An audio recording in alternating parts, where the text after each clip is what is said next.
Boy, sa totoo lang, ito napakamahal nito. Magkano kuha dito? Nakuha ko siya na ganyan na eh. Pero ang mahal niyan, ang mahal ito mismo sobrang mahal niyan. Ang tulis na kasi na itsura niya, di ba? So kung ito napapanood mo, it's a sign na bumili ka ng Panigale V2. So for this video, we have another bike for sale. Isa na namang super bike ang for sale ngayon mga broki. So we have here Ducati Panigale V2 yan. Siyempre ang owner, si Nike. Pakita lang natin kung ano yung mga upgrades na ginawa dito. Siyempre pag mga ganitong motor, pinapalitan dyan matic exhaust. Naka-arrow to. Cut delete lang naman to Nike, no? Naka-cut delete na arrow. Tapos para pwede mo pang banking, nagpalit din ng Rosso Corsa 2. Then yung mga usual stuff, meron siyang front axle sliders, frame sliders, naka single sided swing arm naman to eh. Kaya tignan mo, napaka-pogi, di ba?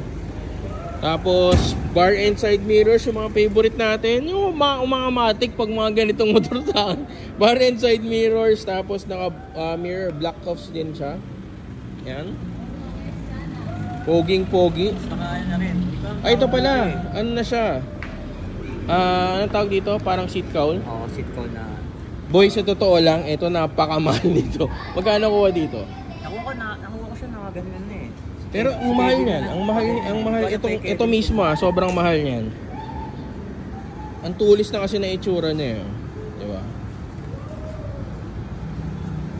Tsaka isa sa mga ano to, sobrang solid na bike, Panigale V2.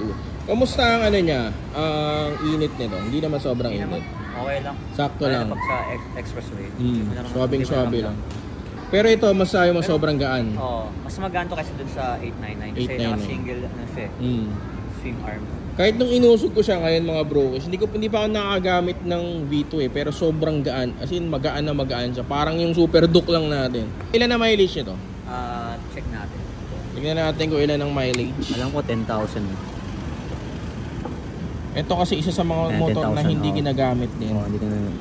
10,860. Kaka-change oil lang ito kay brother Emo. Kay Emo? Oo.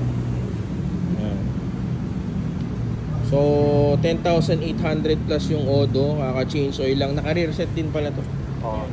Galing Ducati rin. Hindi ko alam kung anong Panigale yan eh. Pero napakalinis lang nung bike mga brokies. Wala ring issue, walang kahit anong error or kung ano man. Wala ring semplang to yes. Hindi na semplang to or no, kahit drop, wala. Ito si Nike yan. Sobrang ingat sa motor. Kaya sure na goods yan. Kahit yun ang B-maintain ng motor, si Emong, kilala nyo naman yun. Sa mga naka-Ducati, kilala nyo yan. Kaya alam nyo. Pwede nyo ipa-verify kung may problema yung motor, di ba? So this bike is up for sale, magkano? 1M. 1M. Negotiable ba yung 1M na yan? Oh yeah, nego naman yan for sure. Yung mga sure takers or sure buyers, negotiable yan. Message lang kayo sa page. Sa Torquay na lang. Message yan, tapos refer ko kayo kay Nike. Yes.